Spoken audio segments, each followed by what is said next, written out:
మీ GIET ఇప్పుడు GGUగా మారింది. 2000కు పైగా ప్లేస్మెంట్స్, IPM, KPMG వంటి సంస్థలతో ఇంటిగ్రేటెడ్ కోర్సులు, UPSC కోచింగ్, అడ్మిషన్లు ఓపెన్. జనరల్గా ఏంటంటే వెండి తెర కానీ బుల్లి తెర కానీ ఇవన్నీ కూడా ఎప్పుడు కొన్ని సంవత్సరాల నుంచి ఉన్నటువంటివి.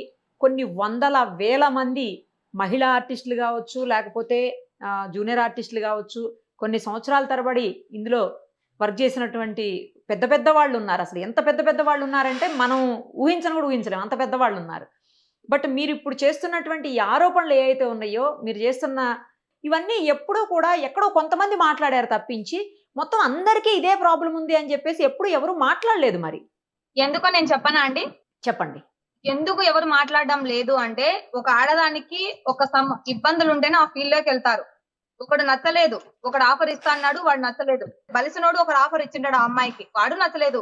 ఇంకా పై పొజిషన్ వాడు ఆఫర్ ఇచ్చింటాడు, వాడు ఇచ్చిన ఆఫర్ ఆ అమ్మాయికి నచ్చింటాది, వాడికి అమ్మాయి నచ్చింటాది. ఇద్దరు క్లోజర్.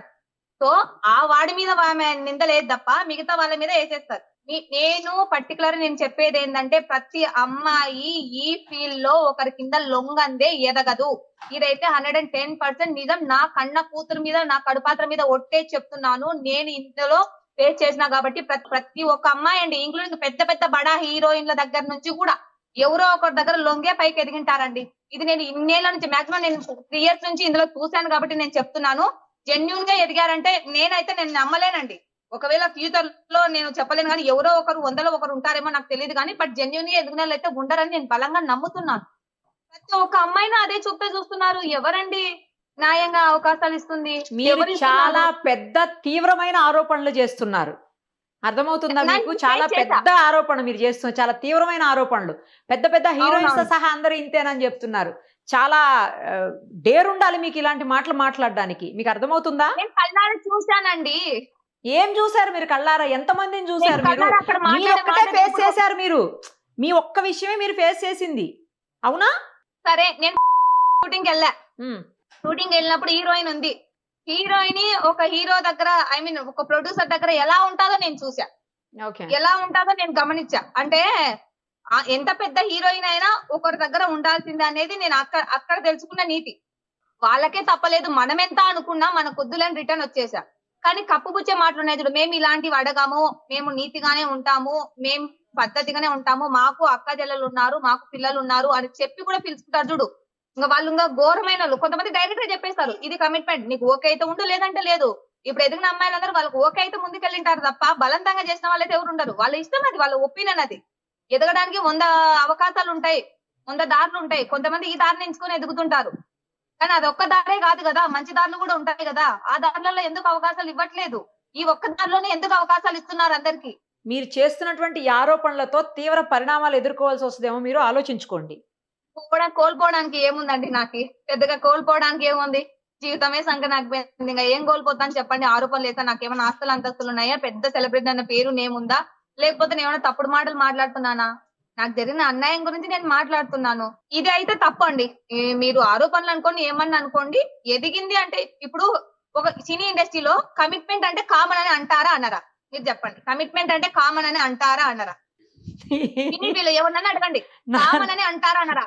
ఒక ఆడదాని శీలం గురించి కామన్ అని ఎలా అంటారండి అందరూ? ప్రతి ఒక్కరు అదే అంటారు, కామన్ ఇది అంటారు. ఎవరికన్నా చెప్పు, సినీ ఫీల్డ్ లో కామన్. సినీ ఫీల్డ్ ఇప్పుడు మన ఇంటర్వ్యూలో ఒకవేళ కింద వదిలినా కూడా ఇది కామన్ అని కామెంట్లు వస్తాయి.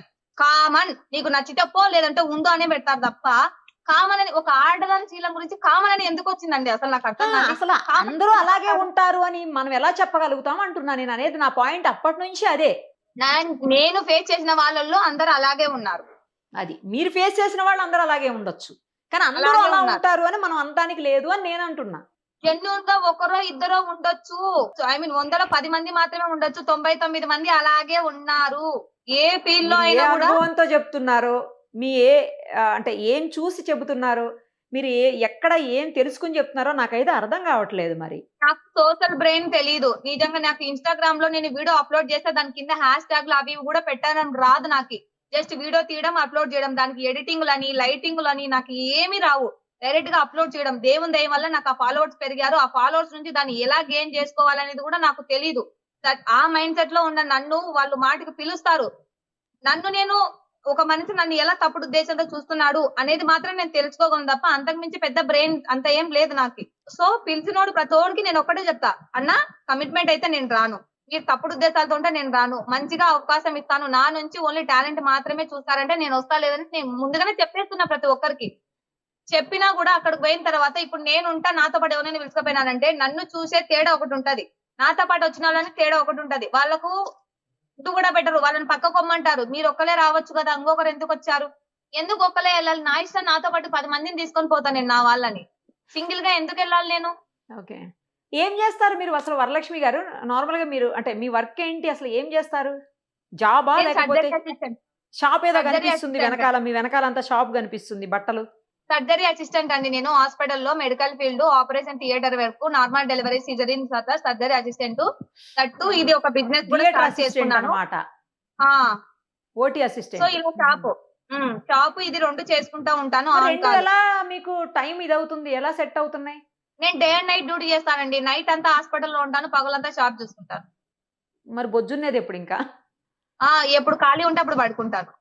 మరి పాపను ఎలా పాప ఉందని చెప్తున్నారు కదా, ఎలా చూసుకుంటారు మరి పాపను? పొద్దున్న 5:30కి వెళ్ళి పాపను రెడీ చేసి స్కూల్ కి వ్యాన్ ఎక్కించి పంపించేసేసి మళ్ళీ హాస్పిటల్కి వెళ్తాను. ఓ, మరి అంటే నిద్రకు కూడా ఇంపార్టెంట్ కదా, నిద్ర లేకుండా అంత కష్టపడితే మీకు హెల్త్ స్పాయిల్ అయింది కదా మరి. ఇప్పుడు బాడీ పెయిన్స్ లేని వయసు, ఇప్పుడు కష్టపడే వయసు, ఈ వయసులో కష్టపడి పని చేసుకుంటే ఒక ఏజ్ లో నేను నిద్ర లేవాలన్నా లేలేను, హెవీగా పని చేయాలన్నా చేయలేము. కాబట్టి ఈ ఏజ్ లో తప్పదు, కాబట్టి మనకి ఎవరన్నా ఉంటే బద్ధకం వస్తది, ఎవరు లేనప్పుడు మన పని మనమే చేసుకోవాలన్నప్పుడు తప్పదు. అది నిజమే, తప్పదు ఎవరైనా కాబట్టి ఉంటే అన్ని బద్ధకం వస్తుంది చేసుకోవాలి. ఇంట్లో, మనకి హెల్ప్ చేసే వాళ్ళు ఉంటే కదా. కదా, అమ్మనో అక్కనో చెల్లినో ఎట్లా ఎవరైనా ఉంటే బద్ధకం ఎవరు వచ్చేస్తుంది. లేరు మనమే చేయాలన్నప్పుడు ఇవేం గుర్తుకు రావు. ఓకే. మీ హస్బెండ్ ఏం చేస్తారండి? లేరండి, అంటే మేము 5 years అయింది విడిపోయి. ఇక్కడే ఉంటాడు, నంద్యాలలోనే పక్క ఏరియాలో. నా పాపని తీసుకెళ్తుంటారు, వస్తారు, నేను అదే పక్క ఏరియాలో నా పాపని తీసుకొని నేను సింగిల్ గానే ఉంటున్నాను, నేను నా కూతురు ఉంటాము. అయ్యో, అట్లా. I'm sorry. కాదు, మరి పాప నైట్ లో మీరు హాస్పిటల్కి వెళ్తే ఒక్కతే ఎలా ఉంటుందండి? నాతో పాటే పడుకోబెట్టుకుంటా అండి, హాస్పిటల్లోనే పడుకుంటా. బా, ఎంత ఏజ్ పాపది? ఇప్పుడు 11 years అండి పాపకి. 6th క్లాసా? 6th అండి. ఓకే, అంటే 11 years అంటే అదే కదా, 6th class చదువుతుంటారు. మమ్మీ వాళ్ళు? పాపకు 5 years నుంచి పాప హాస్పిటల్లోనే నాతోనే పడుకుంటుంది. అబ్బా, మమ్మీ వాళ్ళండి? పల్లెటూరులో ఉంటారండి, విలేజ్ గోర్లగుట్ట. ఓకే. ఇది మీ ఓన్ షాపా? మీ బ్యాక్గ్రౌండ్ లో కనిపిస్తుంది. రెంట్‌కు తీసుకున్నా. కాదు కాదు, అదే అంటే మీ షాపేనా లేకపోతే మీరు వర్క్ చేస్తున్నారా దానికోసం అడిగిన. నాదే అండి షాపు, నాదే. అదే డ్రెస్సెస్ కనిపిస్తున్నాయి వెనకాలంతా కూడాను స్క్రీన్ మీద. అవునవునండి, నాదే. అదే డ్రెస్సెస్ నాదే అండి కనిపిస్తున్నాయి షాపు, మొత్తం. బట్టల షాపు. అవును, అమ్మాయిల నాదే డ్రెస్లేనా బట్టల షాపు. ఓన్లీ? లేడీస్ ఉన్నాయి, మగవాళ్ళవి 2 ఉన్నాయండి బట్టలు. ఓ, నంద్యాలలోనే? నంద్యాలలోనే. నంద్యాలలోనే. మా హాస్పిటల్ కి ఇంటికి అన్నిటికి దగ్గర అన్నమాట, నడుచుకుంటే వెళ్ళొచ్చు అన్నిట్లకి. ఓకే. బానే సేల్స్ అవుతాయా అండి? షాంపూ బాగుంటదా బిజినెస్? పర్లేదండి, దేవుని దయతో. పర్లేదు. అది సూపర్ అంటే కానీ పర్లేదు, ఇబ్బంది లేకుండా గడిచిపోతుంటది. అవి కొన్ని డ్రెస్సెస్ ఏదో బ్లూ తోటి కనిపిస్తుంది వెనకాల, స్క్రీన్ మీద అక్కడ చూపించండి ఒకసారి. ఏదండి? మీ వెనకాల బ్లూ డ్రెస్ ఒకటి కనిపిస్తుంది మీ లెఫ్ట్ హ్యాండ్ దగ్గర, లెఫ్ట్ మీ లెఫ్ట్ హ్యాండ్ దగ్గర, అది బాగా కనిపిస్తుంది. లాస్ట్ వన్ బ్లూ ఇటు. ఎస్. మీ షాప్ లో డ్రెస్లే వేసుకుంటారా మీరు? నా షాప్ డ్రెస్ లో వేసుకొని వీడియోలు తీసి అప్లోడ్ చేస్తుంటాం. మనం ఆన్లైన్ కూడా పెట్టాం అనమాట. సో రోజు ఒక డ్రెస్ వేసుకొని, లేదంటే 2 రోజులకు ఒకసారి ఒక డ్రెస్ వేసుకొని దాని గురించి వీడియోలు, ఆ మోడల్ అన్ని చూపించి నేను ఆన్లైన్ లో కూడా పెడుతుంటానండి. ఓహో, ఓకే. ఇన్స్టా ఉందా మీకు? యూట్యూబ్, ఇన్స్టా కూడా? ఇన్స్టాలో 4,49,000 మంది ఉన్నారండి ఫాలోవర్స్. సూపర్. అది యూట్యూబ్ కూడా ఉందా? యూట్యూబ్ లో 1 lakh దాకా ఉన్నారండి. ఏం చేస్తారు వీడియోస్ యూట్యూబ్ లో మీరు? నా బట్టల గురించి లైవ్ పెట్టేస్తానండి. ఓకే. ఏం చదువుకున్నారు వరలక్ష్మి గారు? నర్సింగ్ అండి, బిఎస్సి నర్సింగ్. BSc nursing. అందుకే మీరు థియేటర్ అసిస్టెంట్ గా చేస్తున్నారా? అవును, అంటే నాకు పెళ్లికి ముందు చిన్న వయసులో పెళ్లి అయిపోయింది, పాప పుట్టాక చదువుకున్నా నేను. ఓ సూపర్. అప్పుడు సపోర్ట్ చేశారా మీ హస్బెండ్ బానే మరి అప్పట్లో? లేదు, నేను పక్కకు వచ్చినాకనే నేను చదువుకున్నా. నా పాపని స్కూల్ పంపించుకుంటూ నేను స్కూల్ కి వెళ్ళేదాన్ని. 8th standard లోనే పెళ్లి అయిపోయింది నాకు. సో నేను పాపని ఎత్తుకొని 10th ఓపెన్ రాసి నర్సింగ్ చేశాను అనమాట. పోలీస్ ట్రైనింగ్ కూడా చేశాను. ఏదో గవర్నమెంట్ జాబ్ చెయ్యాలా, నేను ఒకరి కాళ్ళ మీద ఒకరి సపోర్ట్ లేకుండా బతకాలని నేను బాగా నా పాపని చదివించుకుంటూ నేను చదువుకునేదాన్ని. సూపర్. అసలు ఎంత చిన్న ఏజ్ లో ఎందుకు మ్యారేజ్ అయింది మీకు? లవ్ మ్యారేజా లేకపోతే తప్పనిసరి పరిస్థితుల్లో మమ్మీ వాళ్ళు చేశారా? కట్నాలు లేకుండా పెళ్లిళ్ళు అంటారు కదా పల్లెటూరులో, చిన్న కట్నం లేకుండా. Yes. అట్లా చిన్న వయసులో పెళ్లి. లవ్ చేసేంత మెచ్యూరిటీ లేదులేండి. ఉండింటే మంచిగా ఉండుండే లవ్ చేసి పెళ్లి చేసుకున్నాను. అయ్యో! వరలక్ష్మి గారు. ఇప్పుడు ఇది మీ వీడియో వైరల్ అయిన తర్వాత మమ్మీ వాళ్ళు ఫోన్ చేశారా? అంటే మా వాళ్ళందరికీ ఇప్పుడు నేనే సపోర్ట్. నేనే మొగరాయుడు. నేనేం చేసినా మా వాళ్ళు నన్ను యాక్సెప్ట్ చేశారు. ఎందుకంటే ఆ వయసు నుంచి భర్తకు దూరమైనా కూడా ఇంకో పెళ్లి చేసుకోమన్నా నేను పెళ్లి చేసుకోకుండా నా కూతురు కోసం సింగిల్ గా నిలబడి నేను నా ఫ్యామిలీని అందరినీ చూసుకుంటున్నా కాబట్టి నా వాళ్ళందరికీ నా మీద నమ్మకం. సో గ్రేట్ నా లేండి ఆ వాళ్ళు నా విషయం. మాటకి నోరు చెప్పరండి. నేను మొగరాయుడు నా ఇంటికి నేను. మీకు బ్రదర్స్, సిస్టర్స్ లేరా? మీరు ఒక్కళ్ళైనా సింగిలా మీరు? ఒకడు అన్న ఉన్నాడు. మరి అన్న ఏం చేస్తారు? అన్న సపోర్ట్ చేయరా మీకు? అన్న మంచోడే. అన్న మందు బ్యాచి. అబ్బో! ఓకే. డ్యాడీ? డ్యాడీ ఏం చేశారు? సేమ్ మందు బ్యాచి. హా! అందుకే మగరాయుడిని అన్నారా ఇందాక? ధైర్యంగా మీరు ఒక పక్క ఫాదర్ సపోర్ట్ లేదు. బ్రదర్ మీకంటే పెద్దవాళ్ళు ఆయన సపోర్ట్ లేదు. ఇంకోవైపు సింగిల్ పేరెంట్ మీరు. హస్బెండ్ నుంచి సపోర్ట్ లేదు. కానీ అయినా కూడా మీరు హాస్పిటల్‌లో వర్క్ చేసుకుంటూ, మళ్ళీ షాప్ రన్ చేసుకుంటూ, పాపను చూసుకుంటూ ఇంత ధైర్యంగా ఉన్నారంటే మీకు ఫస్ట్ హ్యాట్స్ ఆఫ్ చెప్తున్నానండి. చాలా బా అనిపిస్తుంది మీరు ఇవన్నీ చెప్తుంటే గూడా. సేమ్ టైమ్ మీకొక్క విషయం చెప్పండి ఫైనల్లీ. మీకెందుకు మూవీస్‌లో యాక్ట్ చేయాలని అంత ఇంట్రెస్ట్ అసలు? అంటే నాకంటూ ఒక గోల్. చిన్నప్పటి నుంచి అన్ని కోల్పోయా నేను. ఆడుకునే ఏజ్ 8వ తరగతిలో పెళ్లయిపోయింది. ఆడుకునే వయసు లేదు. దాటిపోయింది. College field. కాలేజ్‌లో అందర తల్లిదండ్రులు పెడుతుంటే నేను ఏం ఆలోచించకుండా డబ్బుల గురించి ఆలోచించకుండా ఒక ₹100 కూడా ఖర్చు పెట్టే సిట్యుయేషన్ నాలో లేదన్నమాట అప్పుడు. సో ప్రతిదీ నేనే సంపాదించుకోవాలి. నా ఏజ్ మొత్తం నా కూతురుతోనే సరిపోయింది. అంటే 15 ఏళ్ల నుంచి నా కూతురుతోనే నేను పెరిగా. నాకు 15 ఏళ్ళు వచ్చినప్పటి నుంచి. అంటే 16 నుంచి నాకు నా కూతురు నా పక్కన ఉందన్నమాట. సో నా ఏజ్ మొత్తం, నా బాల్యం మొత్తం నా కూతురుతోనే అయిపోయింది. చిన్న వయసు, యంగ్ ఏజ్ మొత్తం నా కూతురుతోనే అయిపోయింది. నాకంటూ కొన్ని కోరికలు ఉంటాయి కదా! ఇంక పెళ్లి గిల్లి అంటావా, ఆల్రెడీ పెళ్లి అంటేనే ఒక విరక్తి కలిగింది కాబట్టి ఇంక పెళ్లి థాట్ లేదు. నాకు నా కూతురే ప్రపంచమై బతికాను. సినీ ఫీల్డ్ ఏంటంటే నేను రేపొద్దున నా కూతురు మా అమ్మ చూడబ్బా ఇంత ఒంటరిగా ఉండి మా అమ్మ ఈ పొజిషన్ లో ఉంది. నా కూతురికి గొప్ప అన్నమాట. స్కూల్లో నేను రీల్స్ తీస్తుంటే వాళ్ళ స్కూల్లో ఫ్రెండ్స్ అందరూ అరే మీ ఒక్కసారి మీ అమ్మతో మాట్లాడిస్తావా? మీ అమ్మని ఒకసారి చూపిస్తావా? అని చెప్తుంటారంట. నా కూతురు గర్వంగా ఫీల్ అవుతుంటది. ఓహ్! అమ్మ నువ్వంటే మా ఫ్రెండ్స్ కి చాలా ఇష్టమ్మా అని. సో నేను సినిమాలోకి వెళ్తే గనక నా కూతురు చాలా హ్యాపీగా ఫీల్ అవుతదన్నమాట. ఓకే. సో ఏదో ఒక దానిలో నేను బిగ్ స్క్రీన్ మీద కనిపిస్తే నా కూతురు ఎంత ప్రౌడ్ గా ఫీల్ అవుతది. అది మా అమ్మ రేపొద్దున ఇప్పుడు తెలుసుకోలేకపోవచ్చు. రేపొద్దున మా అమ్మ ఎలా ఎదిగింది అనేది నా కూతురికి తెలిసినప్పుడు 10 మంది ఆ పిల్ల ఎదిగే కొద్దీ కొంతమంది చిల్లర ఇప్పుడు ఈ ఏమంటారు ఈ సమాజంలో బాలేదు కదా! చిన్న ఏజ్ నుంచి లవ్వులని అది ఇదని పోతుంటారు. సో నా కూతురు అలాంటి మైండ్ సెట్ లేక పోకుండా మా అమ్మ ఒంటరిగా ఎలా బతికింది, నేను అలాగే నిలబడాలి స్టాండ్ గా, రాంగ్ వేలో నేను వెళ్ళకూడదు అనే మైండ్ సెట్ నా కూతురు తెచ్చుకోవాలి అనేది నా మైండ్ సెట్ అన్నమాట.